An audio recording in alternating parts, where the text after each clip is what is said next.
So what happened? Where did you record it, and what were you doing? What happened? Well, it was at my house because everything's at home. I use software. I'm like a software guy. Koki just came round, and it was like we was building every 3 weeks, sort of month, sort of thing, and we came up with so many things, like normal bass lines, string riffs. We just thought, it's just not doing it. Doesn't sound fresh enough. So the actual noise in that is just just a normal sine wave, just with pitch bend, and so it just sounded right. I can't remember how we got to that stage, but that just sounded right. So you're just playing around with sounds. That one came up, and you're like, that's it. So you built around the sound. Yeah. Are we ready? Can we play now? Reel up.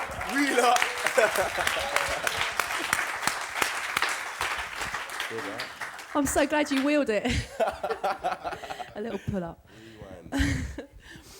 So what kind of, I mean, this record has sort of burst out of the dubstep scene to a certain extent, hasn't it? It's moved out. There's been people in Mali are playing it. The grime lot seem to have somehow adopted it. Yeah. It's been played by all sorts of different people. What's happened with it? Well, as far as I know, it first went out to Skepta from Boy Better Know, and I think they went out with it to Malia and Iron and what I heard was EZ got hold of it and he played it as his last song, because he was more on the vibe that what is this? He more played it as something weird at the end of his set, not because it hit him directly and he thought this is the song, but then it created a vibe like how it was in dubstep, and that's how it is. That's how it's where it is today. But I don't know. And also, I don't know. Someone was telling me about people posting up YouTube clips of people going absolute, like people who aren't in the dubstep scene, who aren't necessarily that bothered about it, going absolutely mental to the tune. Yeah, I saw that myself, and it always shocks me when I see people from different genres going mad to a song, but it almost makes sense because of the hook. If I speak to you all afterwards, I think that's what you're going to be doing to me. It's going to be the little hook, because it's catchy. And there was a funny story, wasn't there, about Skream ring you up because he'd seen a whole busload of people in Israel boo at him. It's universal language, that little noise, so I don't know. Yes, you're allowing us to all speak in tongues. All speaking in night tongues. Go on. I think we should probably just, before we listen to some more of your stuff, talk a little bit about how important your dubs are to you. I mean, I've seen in your record bag, and you've got a lot of dubs, and they're all looking quite battered. How important is Dubplate culture to dubstep? Well, it's another thing where it's more to do with the sound. I think on top of it being something that people can see you take out your bag and put on the deck, it's more where you cut something to vinyl, it obviously gets a slight master. The needle doesn't pick up certain frequencies from a dub. And the fact that you can just wheel it up, it's another thing. So yeah, dub plates are really important in dubstep. And so is the kind of the cutting house, is that still a meeting point for you, or is it somewhere where you all kind of bump into each other outside of being in the club? Yeah, it's another thing where I might go cutting on a Thursday and so will Skream. We can't hide tracks from each other, so whereas we want to try to keep something exclusive, people know what time I'll be going in there, not come in here and be like, I want that one. So if you're so if you really want to keep a track on the super download, the trick is to go and get it cut on a Monday morning. Don't even go, just send it over the internet. Yeah. So that's the trick. And you're sort of referring there to the way that exclusivity has We're talking about the way that exclusivity also has a really important role in dubstep. The fact that only you or maybe one or two other people might have a tune, and that you might not let anyone know what it is for quite a long time.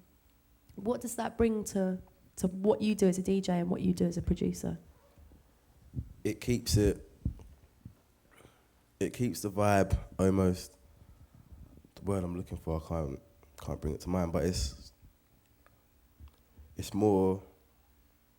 When things are so accessible, people might not come out to the raves. They might. Whereas I don't have a radio show, it brings it all to the point where people want to know what I'm making and what I'm creating, but the only way they can hear that is if they come out to the raves. That's where the exclusiveness keeps it.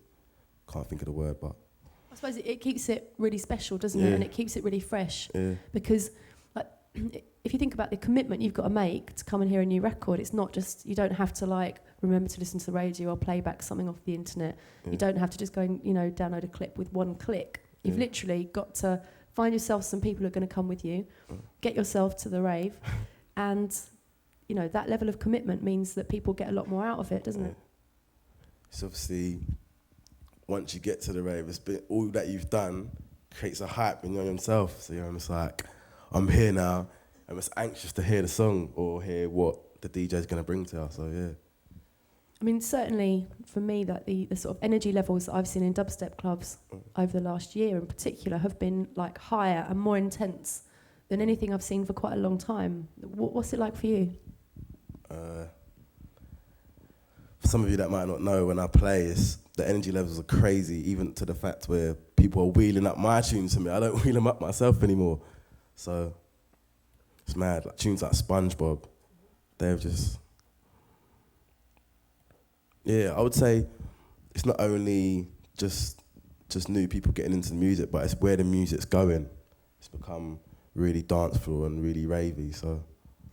I mean, I don't know, most people probably won't have heard SpongeBob. Can you just describe it to us? What is it? I can play it. Go on! A little burst of SpongeBob, I think, would be the best way to illustrate what we're talking about. I was telling some of the American guys that we've got here about what Benga was just referencing there, the wheel, the fact that people will literally, at dubstep raves, will come along, and if the tune's really big and they really want to hear it again, instead of shouting for a wheel or a pull-up, will literally lean over and pull it up themselves. And they said, if someone did that to me, I'd punch them in the face. What do you do when people wheel up your tunes, Benga? Clap.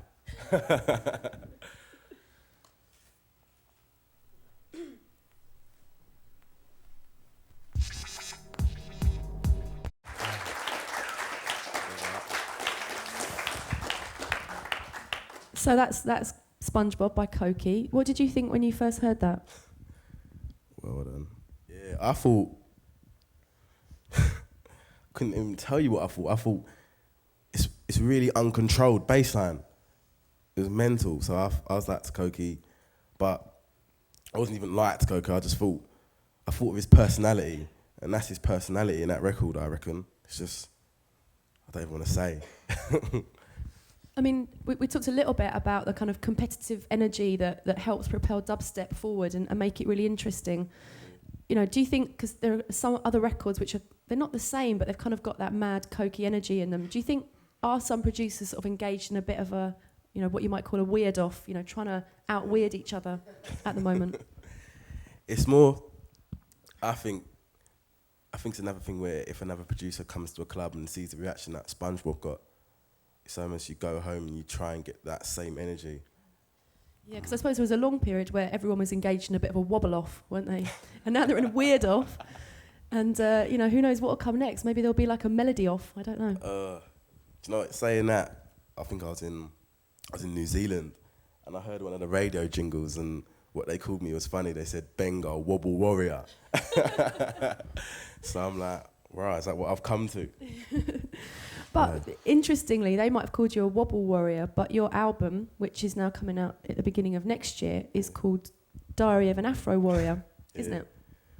Which will make sense looking at my appearance. I think it's it's more about my appearance than my actual music. But Now, we're kind of very lucky because Benga's going to play us a couple of things off the new album. And I thought it would be interesting to play, first of all, two things that show quite different styles because, yeah, you know, you might be a wobble king, yeah, you might be a weird off king. But at the same time, there's loads of other styles that are coming out on the album that you've kind of like, you've come up with some stuff that people wouldn't expect from you, basically. Which I think is really hard when you're in a position where you're really known for a particular kind of sound. So we're going to listen to two tracks. First, 26 bass lines is kind of not what you'd expect in a negative way, but definitely kind of in the vein of these kind of records you've already heard. And then we're going to hear something else which takes something of a beautiful swerve, but we'll see.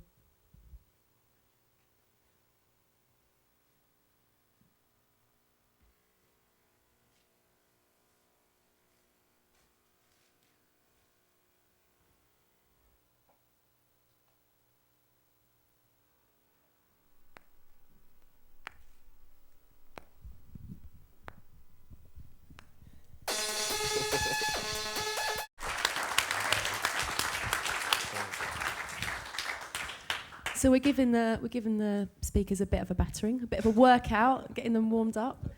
How important is the sound system to a dubstep DJ? it's big because the songs ain't as full as, let's say, drum and bass. There's no breaks, so you need the bassline pressure to understand dubstep. Or maybe there's not loads of melodies going through the song. It's all about bassline, so it all makes sense to have a massive system.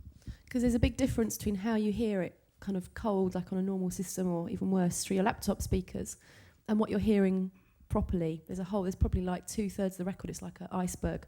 You know, most of it's underwater, and you're not going to get it unless you're hearing it properly. What kind of sound systems do you really like to play on? Well, I can tell you a few clubs that I think have the system correct. Forward, which is in Plastic People in London, happens on a Friday. And there's a big wobbly bass wall, isn't there? One of the walls on the side just turns into a big wall of bass. It's more that system is just, I don't know how they've got it so correct. Because any music you hear inside there is perfect, but yeah, you do get that wall, that rattling wall. So where else? DMZ, they got a system which is at Mass, in Brixton. There's other systems, there's Leeds, Iration Steppers. Because I was going to ask you about Iration Steppers. The first time I went to the DMZ and Exodus night in Leeds, it's in the West Indian Centre in Chapeltown, small area of Leeds. I walked past the speaker stack and I actually thought if I was about 3 stone lighter, I would have just been knocked over by that. It's very, very, very powerful. And not only do you get, you know, like the bass rattle you get kind of underneath your rib cage, you kind of also get it behind your cheekbones. It's really incredibly powerful. What's it like to DJ there? Well, I'm behind, obviously, the decks where the system's not hitting me as hard, but it's still hitting me hard. And I almost feel sorry for people because it's like, I feel like I'm going to be sick constantly, but I don't know. If you like that sort of thing, Leeds is your place, everyone. I was talking to someone who said they'd gone to DMZ and they had a bit of problem with their knee. They had water on their knee. And so they were like on, you know, what do you call it, like on crutches. But they really wanted to go, so they went and they had to leave after 10 minutes because it was wobbling all the water in their knee. I can see that as well. Yeah, absolutely. Because, you know, you look at like pint glasses and they're all, you can see all the waves, and, you know, the same in wherever there's water, it's moving, isn't it? Vibrations and nuts. It's like, even on your feet, I think the bass line helps you to get dancing because you're not still, you're always shaking from the bass, so, I don't know.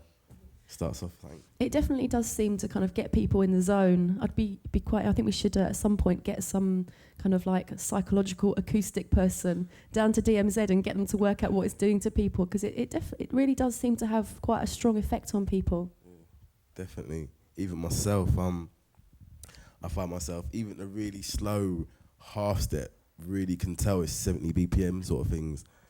The bass line just gets me moving because the frequencies, obviously, and the way it's rattling your body. Well, obviously, people are kind of getting into that zone all over the world. You know, the internet has spread it far and wide, and people are kind of, previously when scenes have exploded internationally, there've kind of been a bit of a time lag. You know, there's like something happening in New York or London or Berlin or wherever, and it spreads quite slowly. But this has really happened pretty much at the same time as it's happening in London, hasn't it? When you've been travelling around and about, are you finding that people are having the same kind of responses to records as they are in London? Yeah, I'm always one that I always say, I'll get to somewhere and they will ask me, like, let's say 26 bass lines, they'll ask me for it, and I think, how do you know? But then it all comes down to the internet. The internet it's spread things at 4 times the speed. It makes everything so accessible. But Absolutely. Well, how about we listen to something else off the album that shows kind of one of the slightly different styles that you're I don't know, expressing. Can we do that? Yeah, of course. Okay.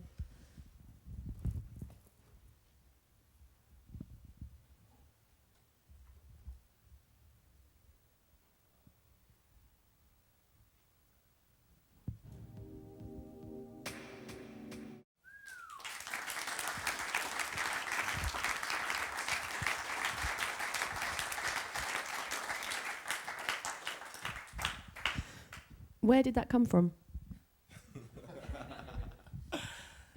Croydon. Well, that sounds In your like mind, where did it come from? a bit of a weasel, if I was to say, from the heart. There's nothing weaselish about saying from the heart. But there's something heartfelt about it. You know, it's a really, I mean, when I first heard that, I just thought it sounded really beautiful. It sounds beautiful. It's more... Yeah, now you're putting me on the spot, but it's more... I thought people are used to so much like wobblers, and they don't know that I do actually listen to music. Because if you listen to all the stuff that I played you before, there's nothing in it to say that I listen to music. It more just sounds like I'm in a lab, a little science lab, putting together chemicals to make them bass lines. No chords involved, no keys or nothing. But I'm not saying I'm a specialist of chords and keys, but I do know a little bit. So what's the musical side of your music? What do you listen to that's musical? Right. This shout out is going out to my I don't know, can't think of the word, but I'm just gonna say his name, Michael Jackson. Michael Jackson's baby. Loads of different types of music, but as I said to people before, I couldn't really put like a pinpoint or tell you names of people more of the time, because I just turn on TV or the radio and I just listen to music, listen to what they got. I think we've got to talk a minute about Michael Jackson. we have, you know. So which bits of the music are the ones you're talking about there? When you say, you know, this is Michael Jackson, what are the songs that are coming into your mind? Loads. I haven't watched the film. I watched Moonwalker the other day. It's just about, I'm going to sing it to you because I don't know the name. It's, don't just leave me alone. Does anyone know that song? Well, just everything that he writes, even sometimes I don't even know what he's saying because he makes up words and stuff, but the music is just bad. Like Quincy Jones, he's another producer that's just wicked. It's inspiring to hear what they done with what they had back then, and even before that.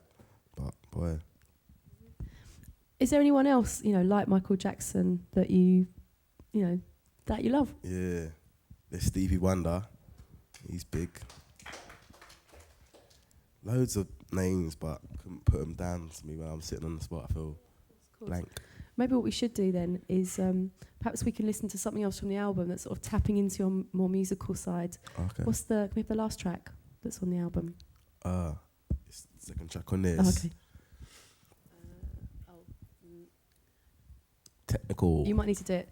It's we need to go back that way, don't we? Yeah.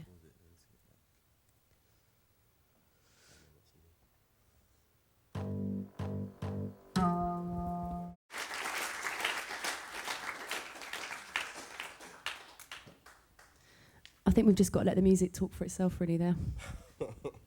Please don't ask me any questions No, about where that came from. Of course I won't. Of course I won't. Because really, I mean, it's quite obvious. You know, the music just does all the talking there, really, doesn't it? But have you played that out? Yeah, it's normally my intro sort of thing, but I think it has the bit in the middle where it goes into that little bass line part, just for like DJs and because it went on the album vinyl. Mm-hmm. So I want to talk a bit about how you started making music.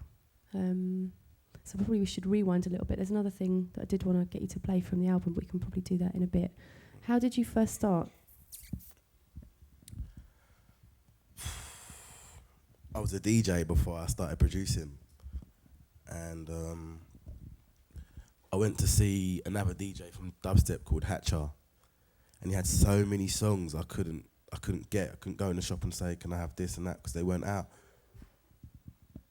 And it just made me want to make my own music and have songs that other people couldn't have as well. Or couldn't have. or couldn't have, sorry. So then I got home and I begged my mum for something so I could get to start making music with. And there was just like the solution of music on the PlayStation. So that's Music 2000. Music 2000. I think I had one before that, but that was the one where I started putting things onto mini disc and taking it down to the shop. I think people used to think it was like a joke or not a real thing that people making your kind of music actually did use the PlayStation to make their tunes. Yeah. But you really did, didn't you? Yeah.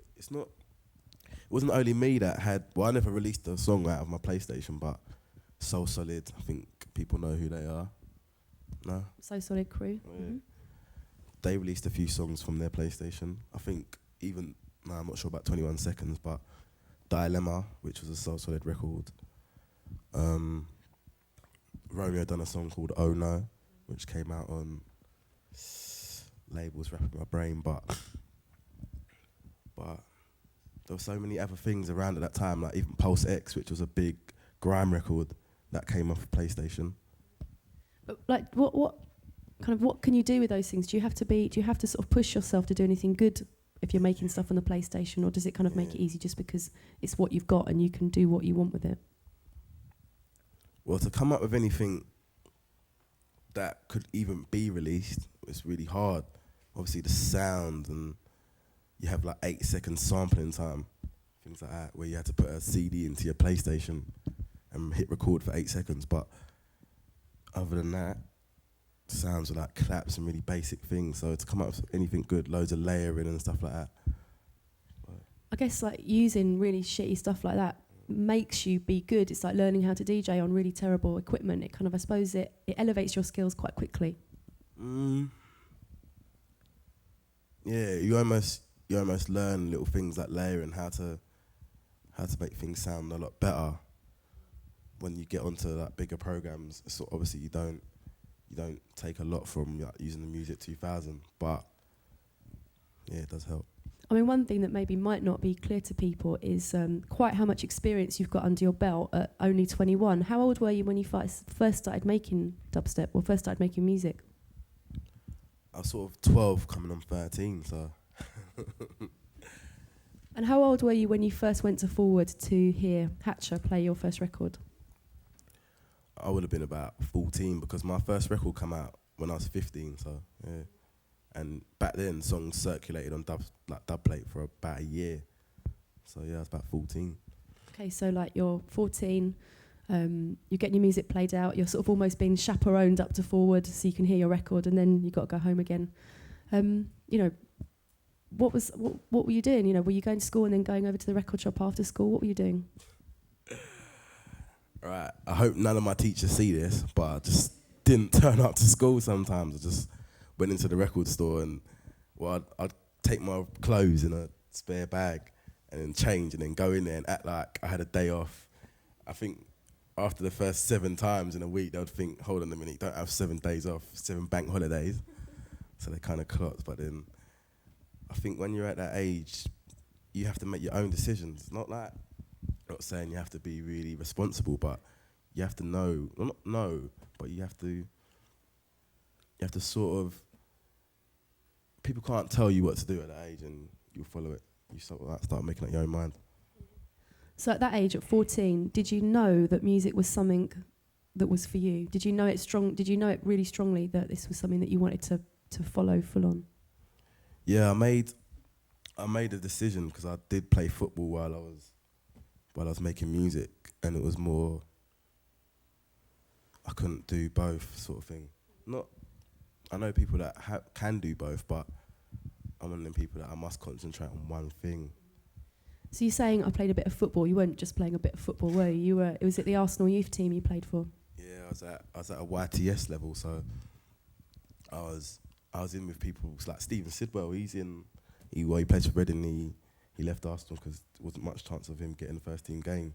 And at that time, I was still like 13. And they had a lot of internationals as well. So for me to still be there, and they hadn't said anything about my place, I was okay.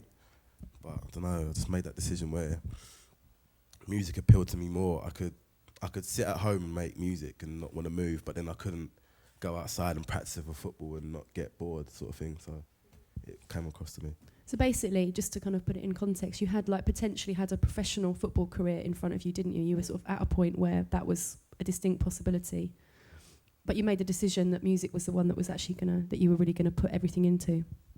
Yeah, I think, like I said before, it appealed to me more, and I could sit there for hours and hours and hours making music, wake up and still be in the same clothes, make music. So, well. And so during this period, you and Skream were knocking about together a lot, weren't you? Down at Big Apple record shop. And also understand that the pair of you used to go and sit upstairs in the studio upstairs with Arthur Smith and Danny Harrison, who recorded as Mentor and D&D, among other things. So what was that like?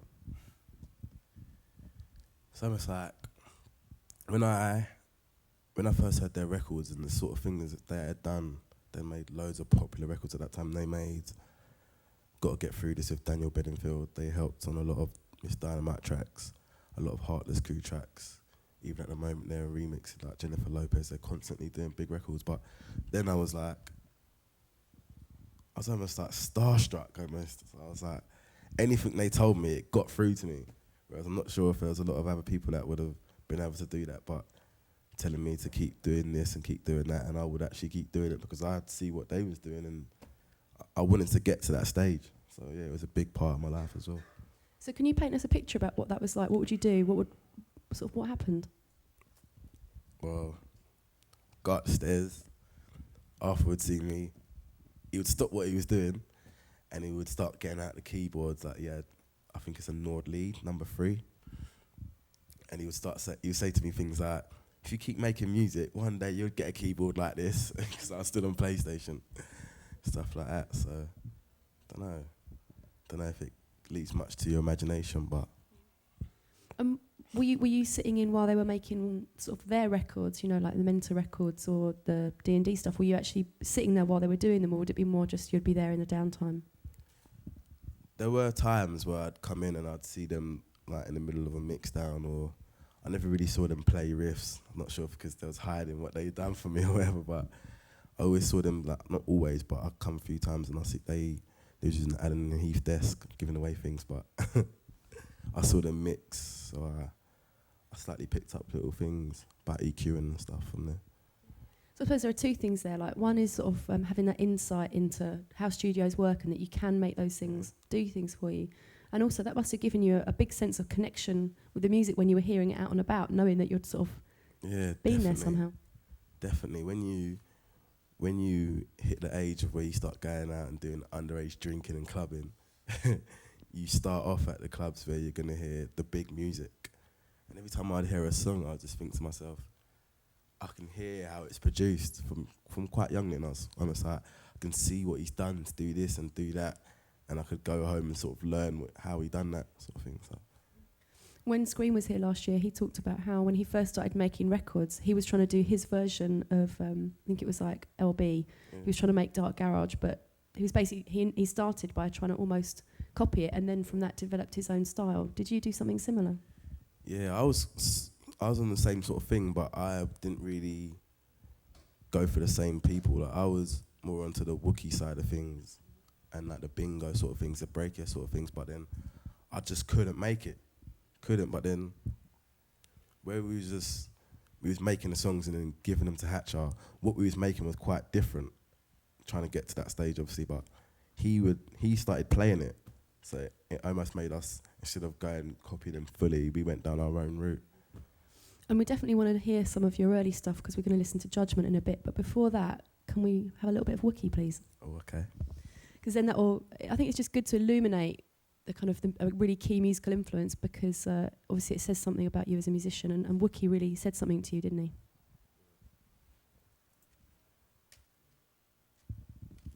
It was like, you'll probably hear some of the sounds that he was using then in my music now. I'm going to play one side of the record that you'll think, rah. So, 2 seconds.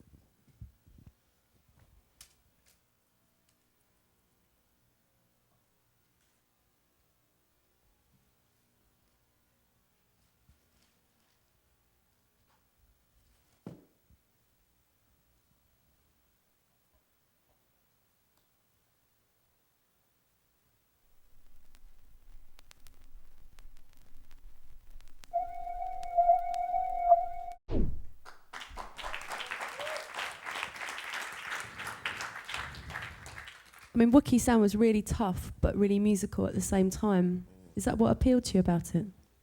Yeah, also, it was the way the beats were so broken and there wasn't on any sort of step, if you listen to that. But, boy, I think almost the darkness as well.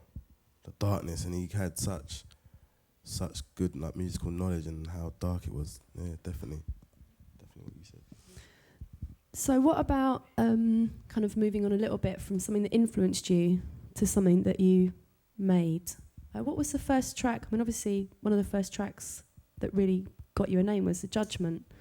But what was one of the first tracks that you made that you really felt like you were madly happy with? Well, probably only the thing that I made 3 days ago. Which we're going to be hearing right at the very end, aren't we? Yeah. So No, I couldn't. No, sorry. Mm-mm. All right. So I couldn't. I can't really ever say that I'm madly happy with a song, but there are things that I think, yeah, I've done well, pat myself on the back, almost sort of things. But it's not really after, you never really sit there and straight after you finish a song you think, yeah, that's the one. It's more when you hear it out or you hear it somewhere else and it sits right and it's all in place. Then you think, yeah, I've done a good job. Mm-hmm. So can we have Judgment?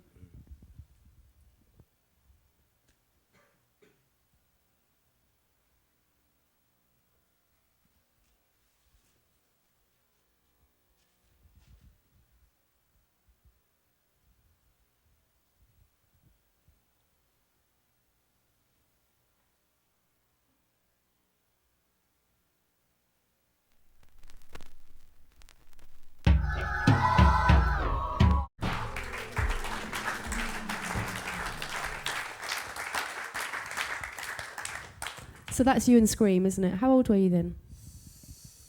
When we first made it, we was both 15. Like, do you know what? I hate talking about my age because I always lie. Why? I always lie, everyone. I'm 25, really. Everyone, I'm 25. But nah.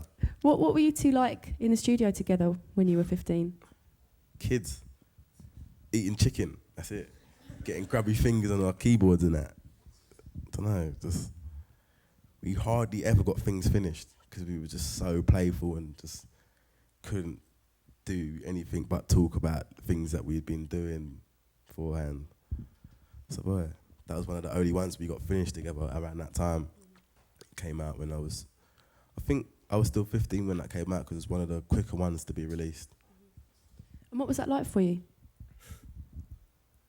Apart from going into school telling people I had releases, been in magazines and everyone will just be like, yeah, whatever. How come we ain't seeing you on Top of the Pop shit? But because that ain't that type of music. But yeah. And then what happened? What was the progression sort of after Judgment came out? What was happening for you? Were you starting to DJ? Were you starting to produce more? Were you starting to see it as something that you were really going to do? It was more, there wasn't a lot of sales, like a lot of money in dubstep. There wasn't a lot of bookings and stuff, so I made other things as well. I made house music, and I joined Arthur making house music and stuff. I also worked with another guy called John P. We made like electro house. But it wasn't, I never stopped making dubstep, don't get me wrong, but I made other music and I learned a lot more about music and different tempos and drum patterns and stuff. So what was the house stuff you were making? Can we keep it a secret? Do you mind if I keep it a secret? You can keep it a secret because it's not going to be very secret if you talk about it here. Yeah, so yeah, let's just, can we move on?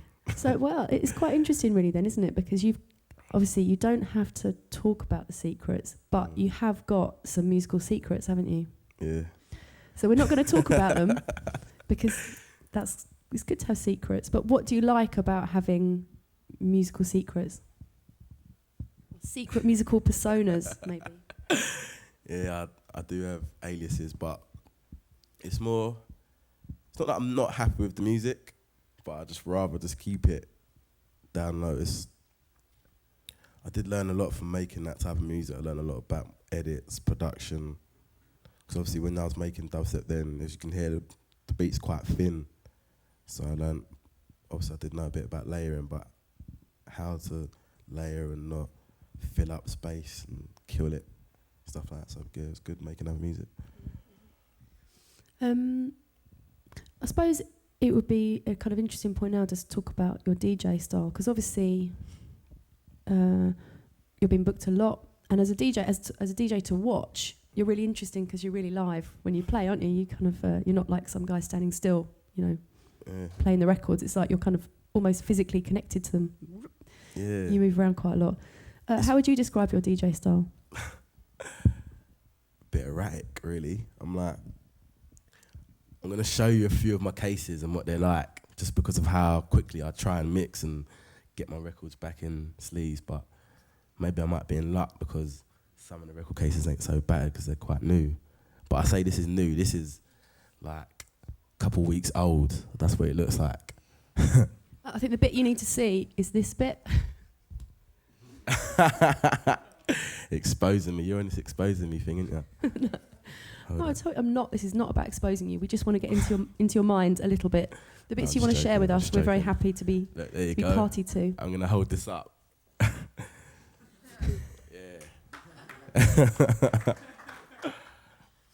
Where? So where were the kind of places that you honed your DJ style? How did you? Where? Where would you say I started coming into my own? Yeah, where did you come into your own? Where did you become the sort of the DJ that you are now? It sounds funny I say this because it sounds really like big-headed, but I thought once I was 13, I thought I'd mastered it, sort of thing. I was backlashing, scratching and stuff. So it was back then really. I learned how to DJ, like how I DJ now. I'm really quick with queuing up. I almost put the record on and I cue it from anywhere and I find the tempo and then I find the first 16 after that. But then I learned that when I was really young. So when I stopped DJing and I was more just in the studio, as soon as I got back into it, it's like riding a bike. You don't forget how to do it. You just get a little bit rusty. So it's back in the little pubs and at my friend's house and taking my decks around to a party sort of days when I learned how to DJ. So you just had decks in your room from when, 12, 13? Yeah, I think I got, the first decks I got was actually Technics. So when I was 12, I got them for my 12th birthday or something like that. So you're the guy who was, sitting in your bedroom for hours and hours just working out how to do it and then just annoying your neighbours. Yeah, I think I've got so many enemies. My next door neighbour must be like my arch enemy because of that and kicking my football into a garden. They moved out shortly. Yeah, because mostly if you've got like sort of teenage neighbours, you've either got the footballing ones who kick the football over, or you've got the DJ who's there like all hours of the night, you know, making like, a lot of racket that's just going, all you hear is the moo. And you did both. Innit? That's why I think That's good. Yeah, they wanted to murder me after a while. No hellos, no byes, just kicking my footballs back, and they'll be burst or visits from other neighbours saying, "Do you know how loud your music is?" And I'll just be like the naive, no, oh sorry. And which other DJs do you like watching? Well, I've watched Skream for a while. I'm kind of bored of him. Nah, joke. That doesn't go anywhere but here. But there's Hatcher. He's on the same sort of quick tip. There's N-Type. These are all dubstep DJs, by the way. There's Mala, there's Loafer. There's a few. Outside of dubstep, there's Derek May. You like people like techno. There's a lot of other DJs, but. What do you really like to see in a DJ? Do you like to see? Is it speed? Is it selection? What do you like?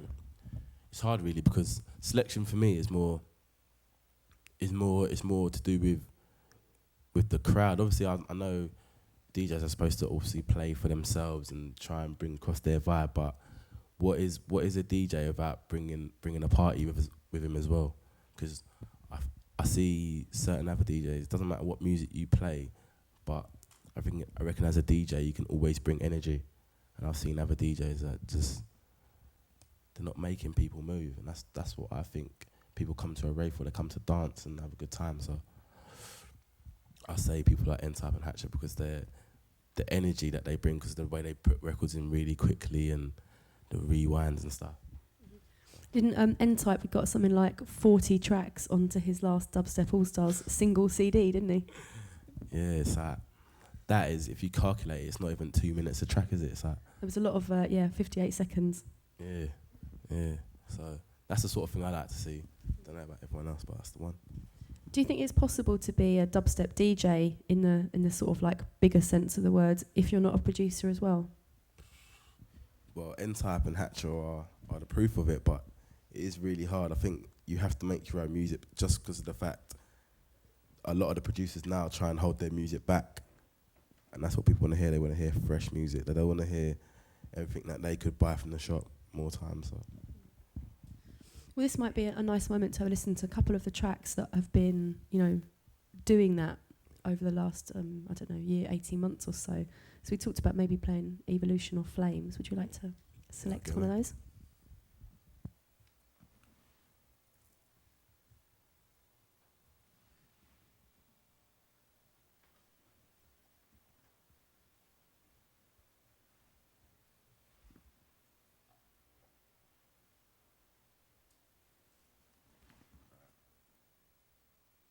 Before I even play this was before this came about. There was no dubstep with this sort of vibe where it was more all the percussion was all 70 and there was no garage vibe from it. There was no 140 vibe from it. But then when this came about, I think it created the sense that it doesn't all have to be straight kick on the first, snare on the third, kick on the first, snare on the third, and it sounds like.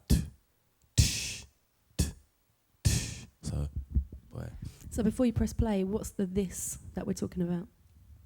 Almost like the soca vibe. No. Drums. Definitely. But what's this when you're talking about before this came out? Okay.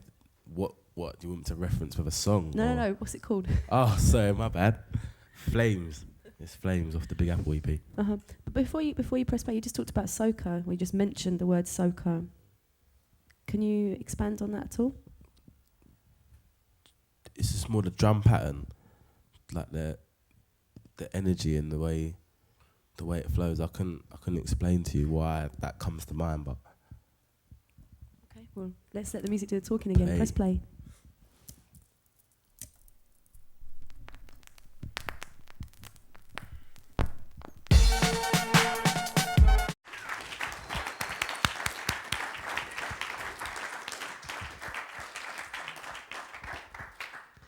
One of the sort of big ways that dubstep has gone through this process of expansion is because of radio shows. A lot of people have radio shows, and a lot of the radio shows are highly entertaining and really essential to listen to. Why don't you have a radio show? Brings me back because I like the fact that people have to come to the raves to hear my music. So I like the way it keeps it exclusive, but I think that is the only reason. That is the only reason I don't have a radio show. Which of the radio shows do you listen to or do you like? Well, sometimes I listen to N-Type show just because he's just crazy. Skream, he's another one. He makes so much fresh music. He's still on that vibe where he makes like 10 songs a week, sort of thing. So I have to listen to him to know what he's doing. I think those are the only really 2 radio shows I listen to, except from Hatcher. He's on Kiss, so you pick that up wherever you are.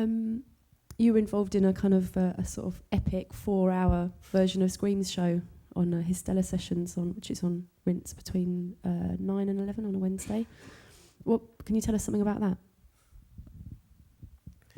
I think it was, I can't remember if it was someone's leaving party, I think.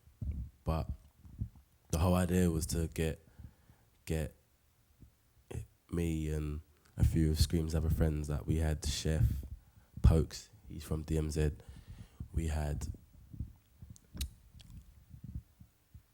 LD, he works at Transition, he cuts Dubplates. We also had Genius, he makes house. We had a few others down, but the whole purpose of that was so we'd all bring our new stuff and play 3 songs each. Kind of got a bit over the top because we had beer and Dubplates, about spilt beer on Dubplates and a lot of nightmares after that. But there's not more I can add to that really, because it was we got down there, turned into a bit of a massacre. We played a lot of new music.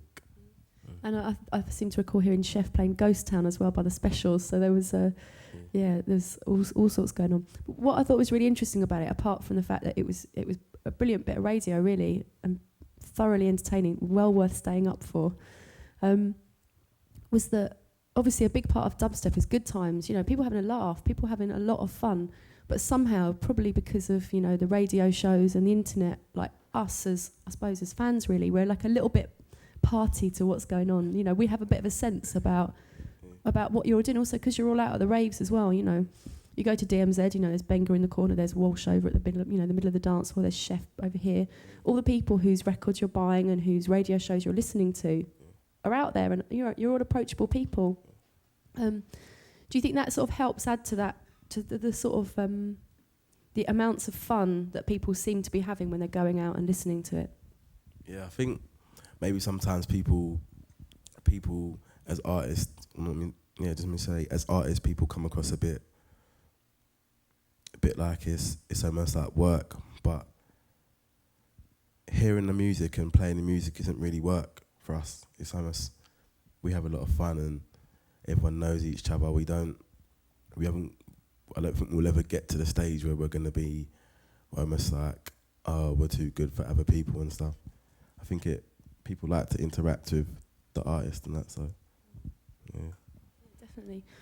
Now you're going to play us another one of your older records. Got a few more things to talk about, and then we're going to have something proper, super, double, triple fresh. Literally 3 days old. So you're going to give us like a little bit of a blast of Evolution. Yeah, 2/6.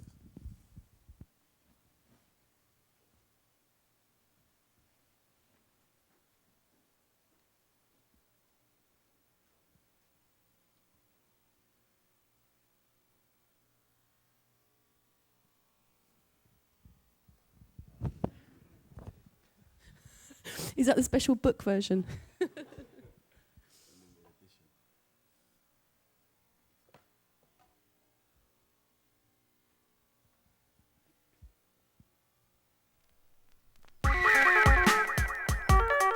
Just jumping too much. I I like the fact that you're all big sound people and your dubs are all fucked. Oh boy, I don't know.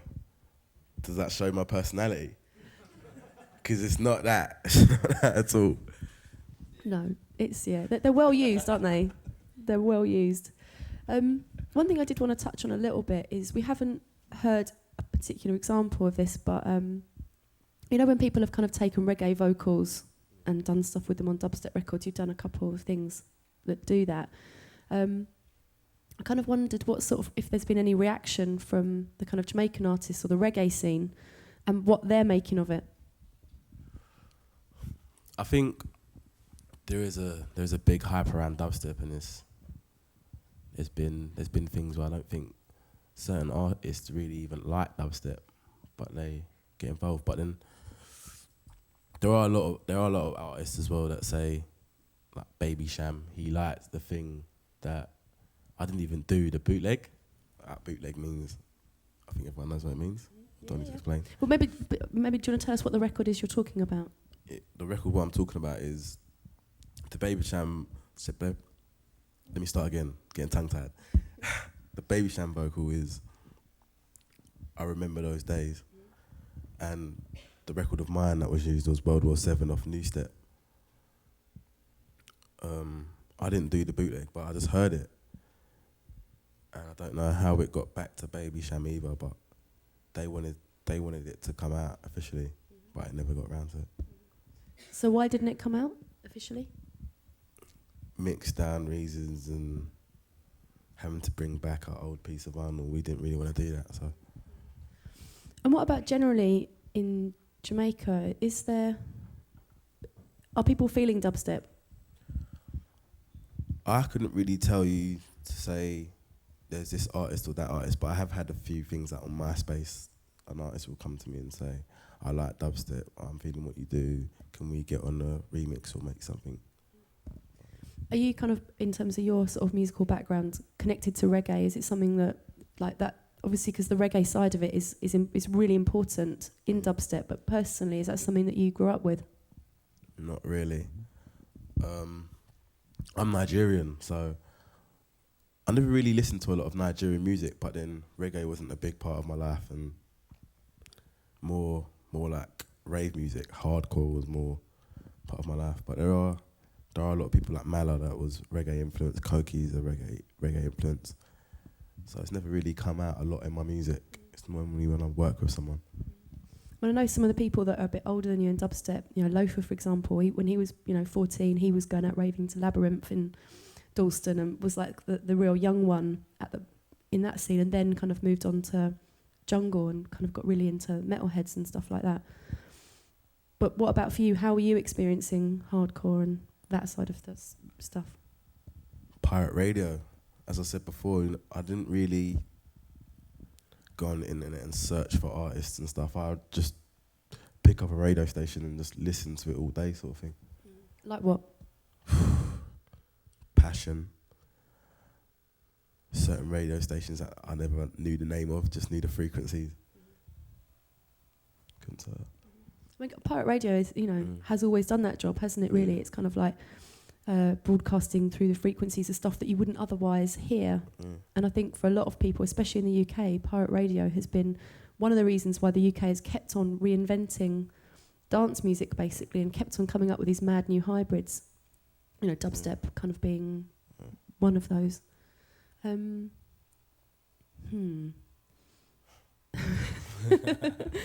just reached a conversational full stop then, sorry.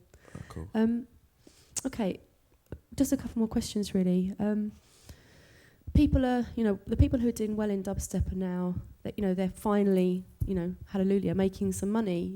They're busy all the time. They're flying off to 3 different countries every week. Skream's attracting pop attention. He's remixed the Klaxons and whatever. What's that doing to the scene? Because obviously people are being stretched pretty thin now. They're sort of essentially having to run their own businesses. They're partying a lot. They're making loads of music and playing out everywhere. What effect is that having? Yeah, it is quite tiring. But I think a lot of people understand that in any music business, any music scene, it's like the survival of the fittest.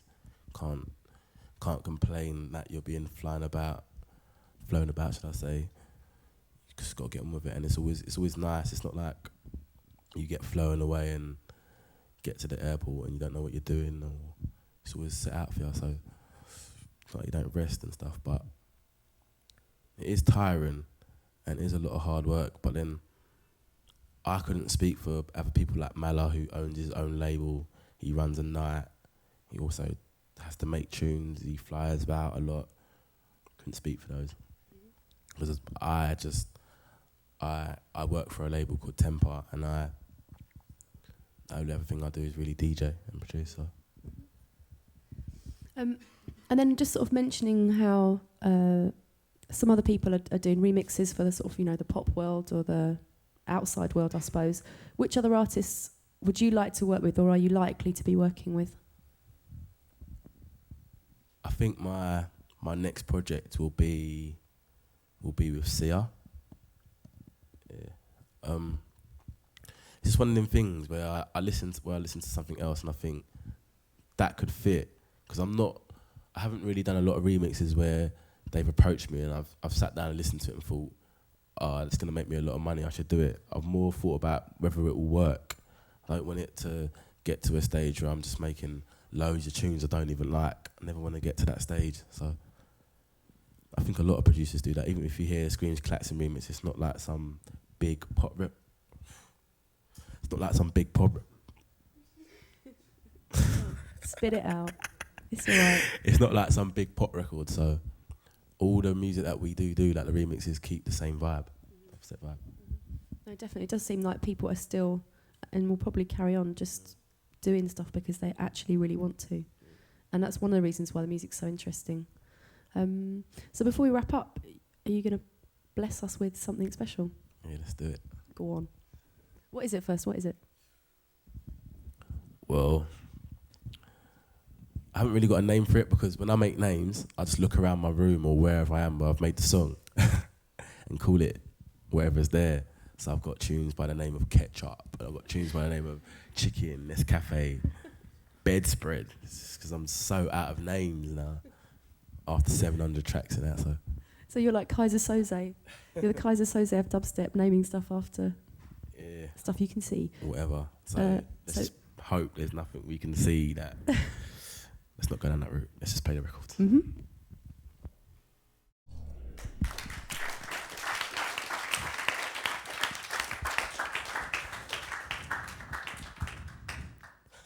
Thank you. I think what we need to do now is open it up to everyone else, because I'm sure there'll be someone with some questions. Have we got a microphone?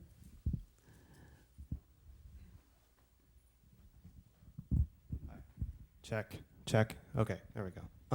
You said, and Emma brought this up before, that you didn't really grow up with reggae or with Caribbean music, but there is a really strong soca feel in a lot of the tracks you've played. Are you going back and checking out that stuff now, or are you just getting that influence all from it being filtered through dubstep? To be fair, I say soca because it wasn't something that I listened to a lot or massive influence, but it just came about. That's how I brought my energy to my songs. That's the sort of riff that appealed to me. I never really heard it and thought, that's what I'm going to bring to my music. No.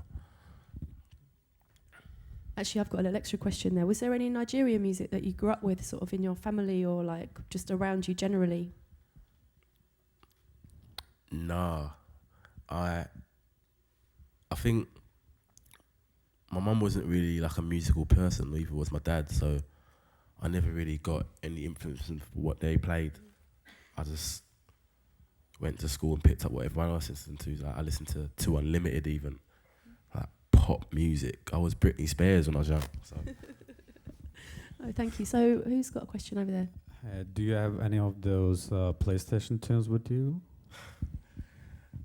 I would love to say yes, but because I was recording them onto mini disc, you can see how battered my records get. Mini disc just got destroyed. So no, sorry. But did you bring any of your house records? My house records, they're secrets, so they're hidden in the basement. Reveal it. Oh,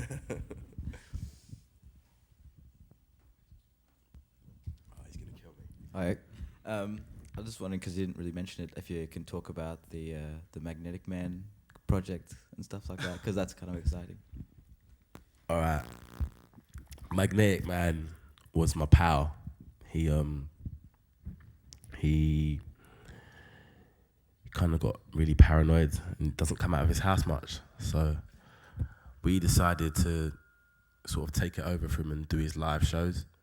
But he's a really good musician, and we're thinking of doing live shows, as in we're gonna have Abletons and have bongo players and a few singers. We're trying to work it so it can be a festival thing. Well, that's definitely something I think we should all go and check if we have the opportunity to.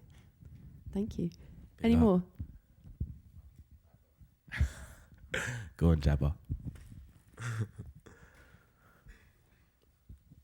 Hello. Bass is definitely an important part of your music and your sound. How do you do to have this so big bass sound? What instruments do I use and stuff? Or No, like technically speaking, to have such a huge bass, like sounding bass.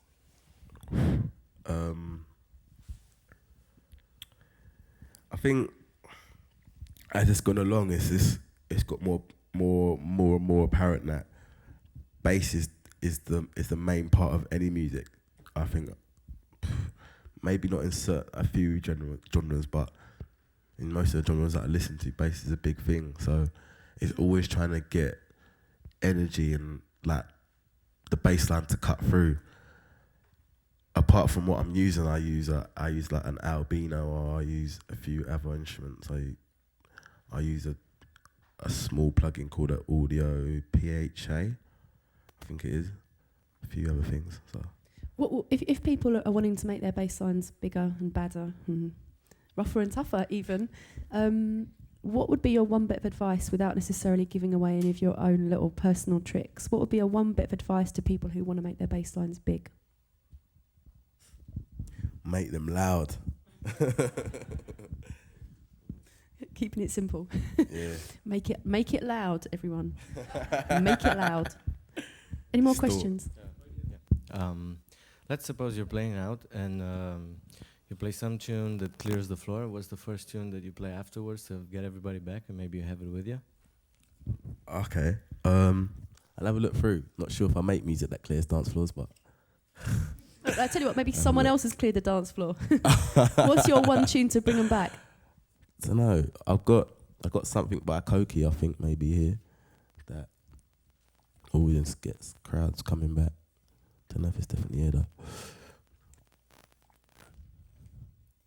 Sorry, one sec.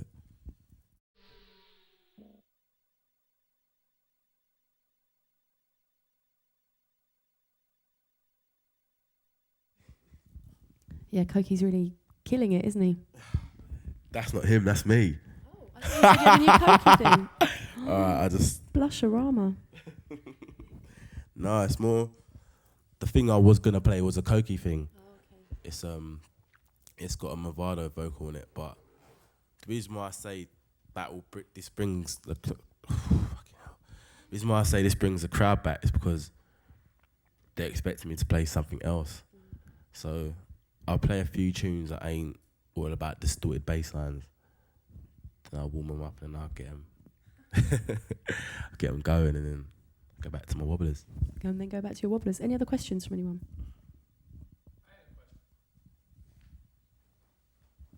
Because you're obviously at the top of your class in the dubstep genre, is there a threat to your credibility if you were to do a remix for a pop artist?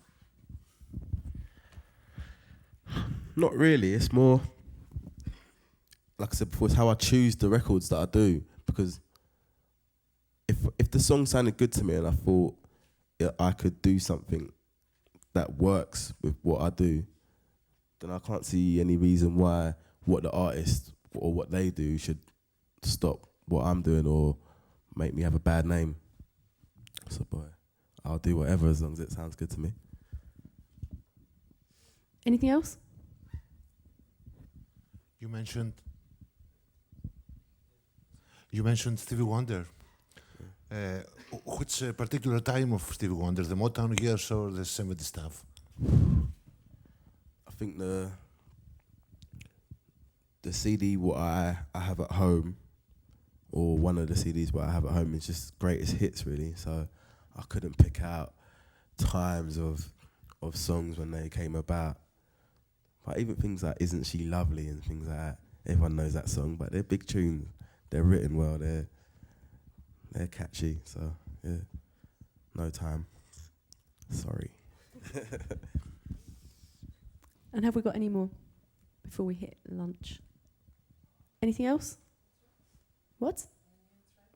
Another new track? Another new track. Okay.